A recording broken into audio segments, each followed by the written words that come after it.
you guys can just pass that back and forth. Coach, if you want to start us off with an opening statement. Well, we're just terribly excited to be here, and I thought the girls did a great job just sticking to our game plan. Winkett has beat us twice this season, once in regular season and then once in the SAC championship game, and both times, the first game they had 30 points in the paint, the second game they had 34 points in the paint. So our whole objective tonight was to take away the paint and make them shoot outside, and I just think that, you know, the girls did an excellent job executing.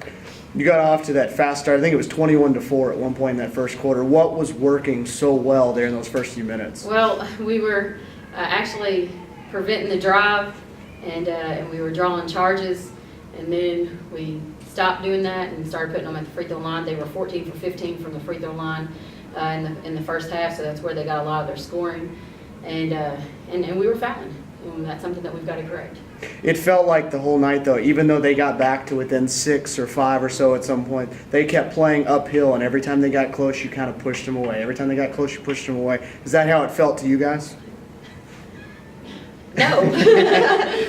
No. Every time, I guess, from a fan's perspective, maybe, but on the sideline, we were never comfortable. Never. And I wanted to keep pushing it out, pushing it out, pushing it out. So I'm glad you were comfortable. Let's go over to Shay. The hot start.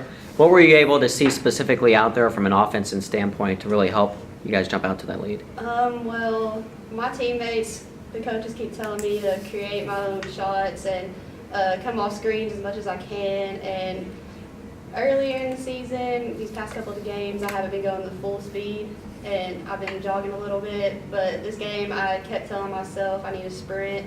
I need to move as fast as I can off these screens so I can get open.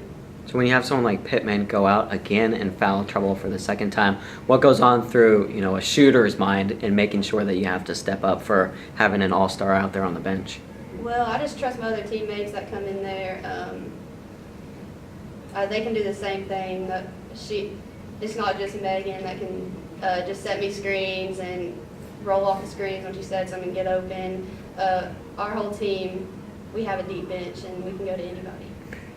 Emily, if you want to talk about how physical this one was, I think there were 61 fouls. You all spent all day shooting free throws between the two of you. Obviously familiar opponents, you know how each other play, but it was quite physical between you two. Well, it was. We knew we had to come in there and attack, and we have a lot of strength, you know, and yeah, it was tough. Our plan was to get to the free throw line and just keep attacking them, and I think that's what we did. Obviously, you don't want to admit it before, but was there motivation from Sunday, a little bit extra for either of you down deep after what they got you on Sunday to get them back today? Definitely. Just, the two losing them twice in a row, just made us want to win more. We have a special team, we just want to go all the way.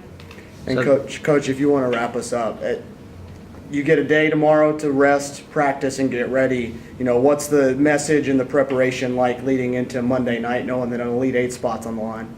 Well, obviously I want to focus on what we have accomplished thus far, and I'm proud of us that we've got to the Sweet 16, something that we've never accomplished before. So making it to the Elite Eight, that's just another challenge in front of us, and obviously we're going to be focused and ready for it. But for tonight, for this one moment until midnight, I want us to enjoy it as much as we can, and then once midnight happens, we're 0-0 again, and we're fighting for that Elite Eight spot. So the focus will come tomorrow.